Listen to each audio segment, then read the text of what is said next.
My name is Jordan Schnitzer, and as many of you know, we purchased 18 months ago the Wapato Facility.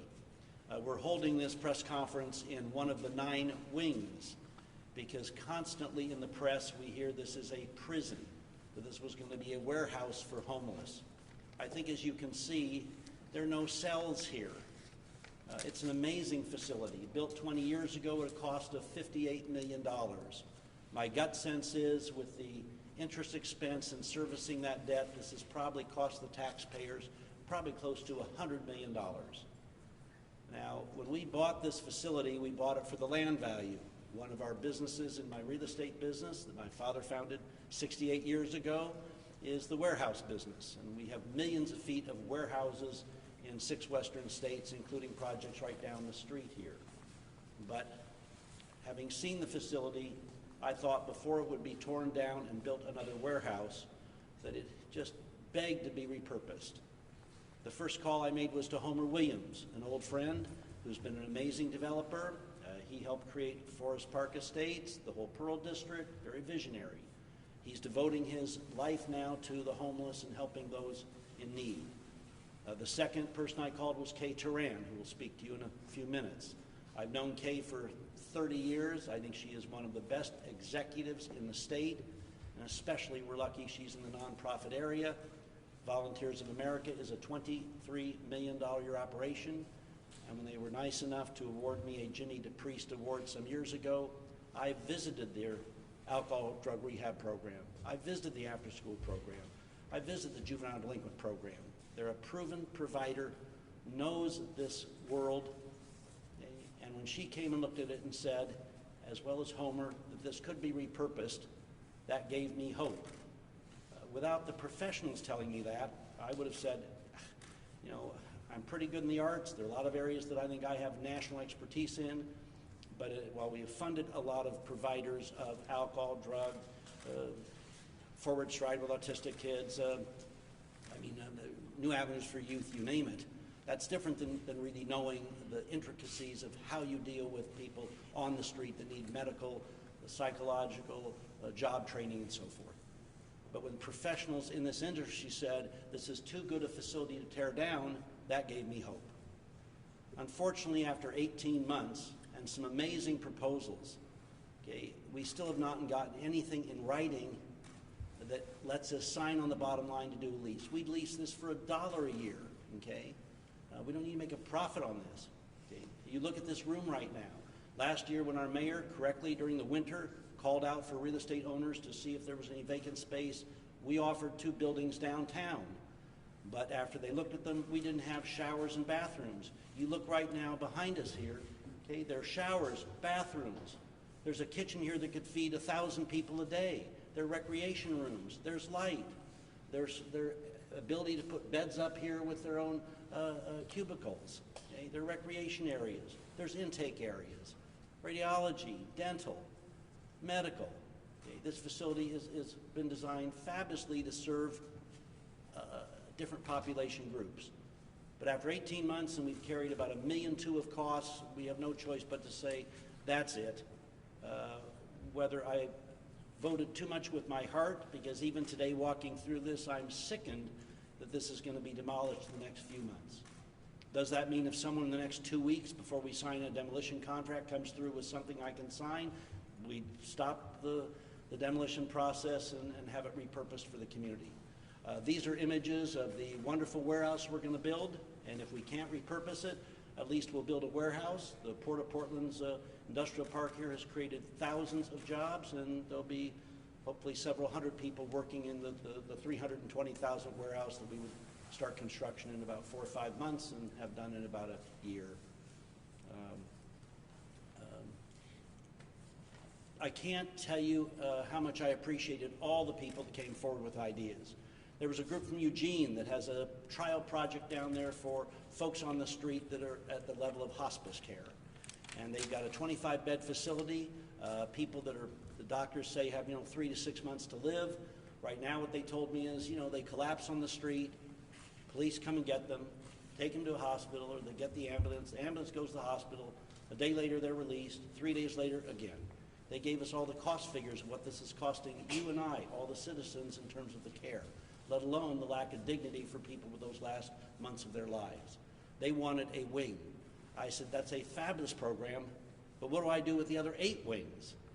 And I wasn't able to say, well, you take a wing, you take a wing. If a K-Turan took the project or someone big enough, then they could work with transition projects, Central City Concern. The Catholic Church wanted 50 beds.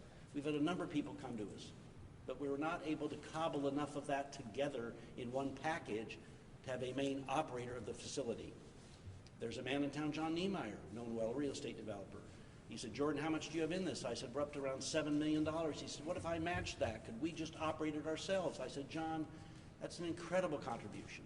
I said, but this is something, if this were a 40 or 60 bed facility, maybe we just do this on our own and call K-Turan in or someone. But this is like a 500 person kind of facility. It's too big for, we're proud of what we do in our foundation and the money we give away, but this is bigger than what we could handle alone or 1 or 2 of us. It needs the kind of Volunteers of America, those kinds of organizations that know what and where and how to deal with different population groups. The last thing I'll mention is in terms of the homeless. I think there are so many misnomers about that group. We lump it into one word. And as we all know, especially all of you reporters, there are many different segments of people on the street. When the state closed Damish years ago, that unleashed a number of people that need mental health services. There are young people that like the shtick of being on the street. There are people who have lost their way and need a helping hand to get back in society. It was never the intention that this would serve all those groups. Maybe it's not right for many of them, but it certainly seemed appropriate for some of them. This last week, our office is on 12th and Salmon.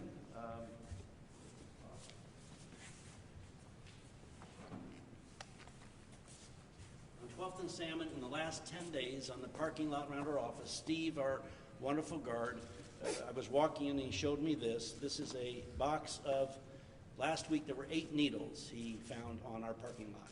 Okay. Right now there are 2 tents there. I must applaud the police. They are fabulous. They always respond within a day, but it breaks my heart when they have such limited tools as to what to do with these folks that they're not equipped and trained to deal with. These aren't criminals, although there probably is a fair amount of criminal activity in terms of the drug users and so forth. So with that, let me answer a few questions, and then I'll turn it over first to Kay and then to Daryl, and you'll be able to ask them a lot more specific questions about dreams and goals that they may have had for the project. So what's any the questions? disconnect? Excuse me. What's the disconnect between the city and the county? There definitely is one involved in this. The mayor a couple of weeks ago said, and it was in referring to Wapato, that if the dollars were right and the plan was right, he would look at it without a question. So what's happening? What's wrong? Well, I think I've known Mayor Wheeler for a long time. As I've said, I think he is very smart, integrity, above reproach, well-educated. I think it's a complex situation being a mayor of our present city council.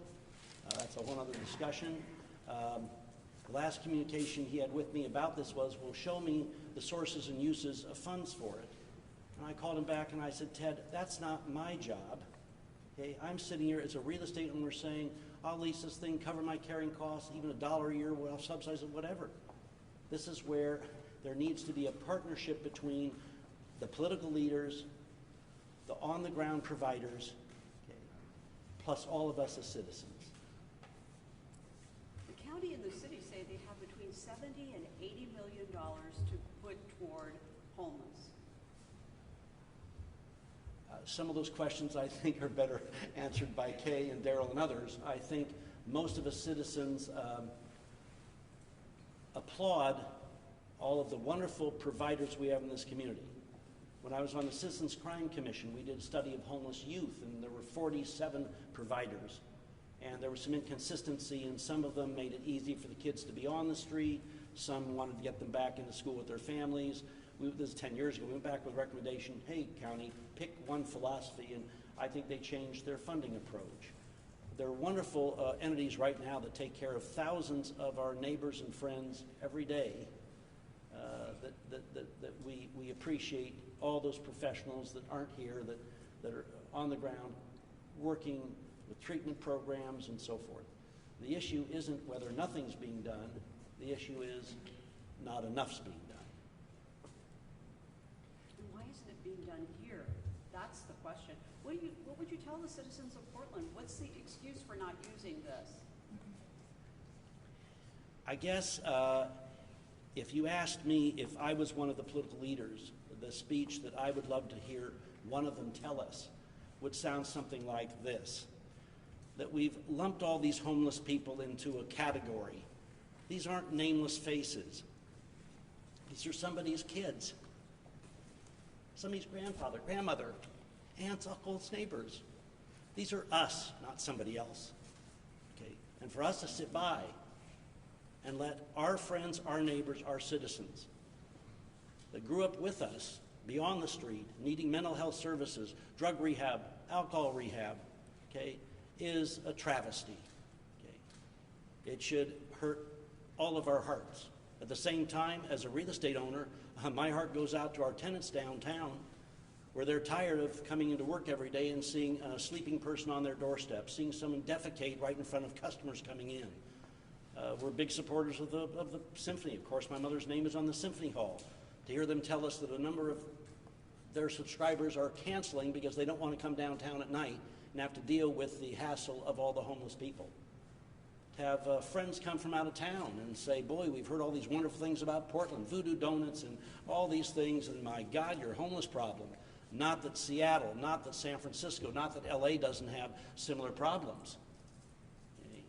So I think it's heartbreaking, and I think the biggest issue for all of us as citizens is we don't live in Mexico City. We don't live in India and see all those slums. We don't live in Brazil. I don't know what that would be like. I've never been to those places.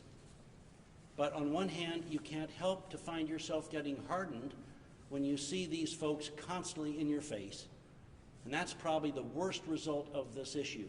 Okay? That where are our values? Okay? How can we be compassionate and feel we care about each other when we let those in need sit there in a horrible state? Okay? But the problem is, a number of people came and he said, we'll give you $10,000 a year, $25,000 a year, $50,000 a year. But this is too big a project for Jordan to say, okay, I'm going to pull this all together and so forth. We need that political leadership to stand up, okay, and not criticize Wapato. Now, look, maybe they're right. Maybe Kate Turan, maybe all the providers that have come out here that are scared to criticize the political system because they get their funding from them, maybe they're all wrong. I've never come here in an arrogant way and said, I know what this should be. What I did do is call professionals who deal with these people every day and ask them their opinion. And if they felt they could develop programs here that would help those aunts and uncles and grandparents and kids and nieces and nephews and neighbors, then I felt this facility needed a chance to prove that out. Unfortunately, with as much effort as they've made, we can't seem to get that alignment of the political, the provider, and us public together. We've had probably 150 just citizens come through here. And every one of them consistently has said, I don't get it, I don't believe it. Now what's interesting about the county is in terms of the county leadership that does a good job on many things, the current chair and county commissioners, they weren't at fault, they weren't here when this was created. So they can't be blamed for it being built. As to what role they should have taken, the mayor should have taken, the governor should have taken, they all seem to be doing their best, and for their own reasons, they don't seem to like this facility. I think they'd like to see this just torn down and out of sight and out of mind. I think, on the other hand, if any one of them or all of them together, right now we should have the mayor, the chair of the county, the governor right behind me saying we've come together and we're working with Kay and Central City Concern and Transition Projects and the University of Portland, OHSU and Portland State and Reading whatever, and we're going to make this work. But they're not seeing it that way. I'm not being critical of them. As a citizen, I'm still aghast walking in here as I did this morning and seeing this thing and thinking this is all going to be rubble in 2 months. But maybe they obviously have a different vision. And again, part of that's better answered by some of the other speakers. Jordan, your family's had a long history of philanthropy. Is it hard to let go of this and the potential of what you see in this building? Well, speaking of junkies, I am one. I mean, most of my career, I've given you bios, I've been on 30 boards. God, if there was a cause there, I couldn't say no. And I'm proud of what I've done. Not only did I get to meet so many wonderful people on these boards I might not have otherwise met, but you know what's interesting in business? I've worked since I was 14. I started off as a janitor, and I've worked real hard, and we've been very successful. I'll never forget my grandfather, Sam Schnitzer, growing up in the Ukraine, lived in a hut with a dirt floor. Okay, we're as lucky as anybody else to have been in this country. Okay, and I've worked hard on all these nonprofits, and I've been proud of that. And there's a need for everyone to volunteer, whether it's an hour, a week, whatever. You get so much joy from it. But this one continues to break my heart coming in here. So I have an internal battle of my heart saying, no, give it 6 more months, give it 8 more months, 12 more months. My mind is saying, you got to put a stop to it. We're better off sending a check of $50,000 a month to Volunteers America than paying the interest expense and taxes and maintenance of the building. Breaks my heart. Yes, sir. Mr. Schnitzer, thank you for your leadership, and thank you for bringing the team that you have brought together. I was wondering, have we had a chance to put the problem on its head? And what I mean by this, if the political world does not give us leadership, can we create the leadership from within and from the basis? And I'm going to start with one question. How many of you here, if you were homeless today, would agree to stay here tonight? No problem. I would have no problem. And I could bring my $1,000 a month that I'm getting to live on right now, and I could live here with $1,000 and help create this, what it is, what it can become, with the leadership of the organization that you're in. Well, as I said, this was the announcement here today is we're moving in to tear it down. It's not that we're trying to blame anybody. It's we're trying to say that, you know, we've spent enough time trying, and how much respect I have for all the organizations that have come forward to try to make it work. The answer as to why it hasn't is everyone's opinion. As I mentioned last year when the mayor called around for real estate folks to offer some spaces when it was freezing out, they rejected our spaces because we didn't have the showers and bathrooms that are just sitting here. And we got the plumbing, the heating, the roof, the exercise areas, abused women and kids for a couple months taking respite, classrooms made here. I mean, you've all walked through this. I mean, it was built really well with your money, okay? And I think it's sad. Maybe the political powers that be are right, and this is the wrong facility in the wrong place, maybe. You'll hear from others that probably disagree. And as I said, if someone comes forward with something, we'll stop the process, because it just would feel good to see that old thing about lemons in the lemonade. I mean, whether this should have been built, whatever, obviously with it not being used for 20 years, probably wasn't the best use of public money. The greater travesty is tearing it down while you're still all paying the debt service on the bonds from 20 years ago. Another question? Yes, sir. What do you see as the end use of this? Is this an e-commerce fulfillment center? And if so, what's the demand for that? Do you have any agreements with potential tenants? Well, the industrial warehouse business is the biggest part of our real estate business, and we have offices in Seattle, Portland, San Francisco, Sacramento, Las Vegas, and San Diego, and properties in a few more cities. We tend to like smaller tenants that create more employment. This probably will be a 2-tenant building.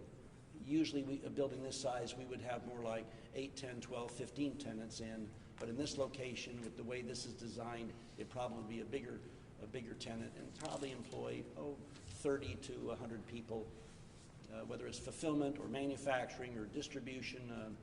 We have 4,000 tenants, and there isn't a business activity you could imagine that we don't serve every day in our buildings.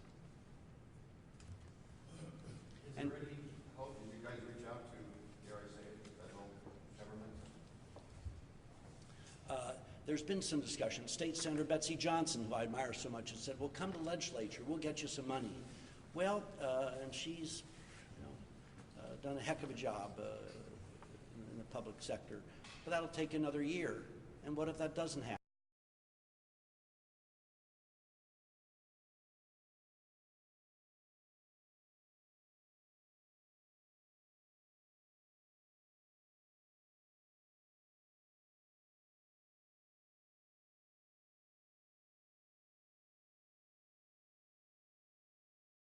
Nonprofits. I'd rather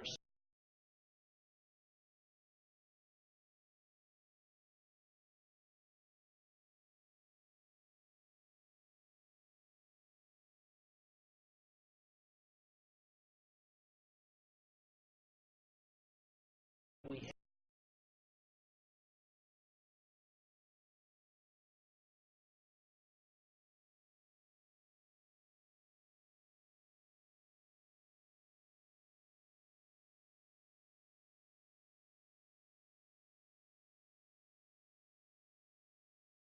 on. We've had a vision where it would have been easy to have said, we'll never accomplish this. And one of the city commissioners said in an article in the Oregonian last year, well, you know, Jordan talks about a dream and we have to deal with reality. Well, I wanted to say to her, in my business, every day I wake up dreaming. Every nonprofit I've been on, dreaming. Look at the Japanese garden. When I got involved when I was 27 years old, we had 8 employees up there. Now they have 500,000 people. Steve Bloom's doing an amazing job raising more money than I ever could have imagined. But when I was asked to get involved with the Middleman Jewish Community Center and the Portland Jewish Academy, they had $2.8 million in debt, a projected $900,000 operating deficit. I saved it, had to shut things down, brought a crisis manager in. 20 years of the Astoria Column project I've been on dozens of boards where it's not just been nice, you get on and you know you're there for 3 years, and where I've had to roll up my sleeves and fiscally and managerially reposition things and so forth. I've loved it, okay? And therefore, there's no reason why when I started on this project it was a dream, and I thought with the people I brought in were the best in the community doing things, and I frankly am flabbergasted we hit such a wall on the political side. I would think if I wanted to be governor, I'd be sitting here, whether I was Ted Wheeler, Deborah Kafori, or whoever else, sitting here saying, hey, I'm pulling together a team, we're going to make this work, we're going to get people off the street.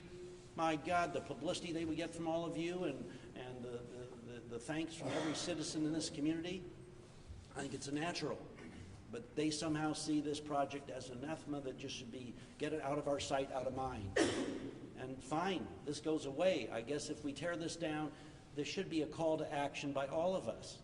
I say again, the best things I've done involve the private sector, professional organizations, and the public sector coming together.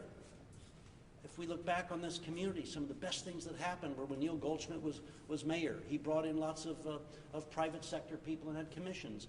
Vera Katz did a heck of a job. Okay? Today, for whatever reason, at the city, county level, even the state level, I don't see the politicians reaching out to the private sector and saying, here, you folks are smart, okay? Tell us how we should solve this problem. It's bringing us all together. None of us have all the answers all the time. Okay? That's where we come together, and out of that comes that magic of here's a plan, here's a vision, here's a way to do it. At least that's how I've approached all the nonprofits and my business career. Jordan, Yes, sir. you're a dreamer.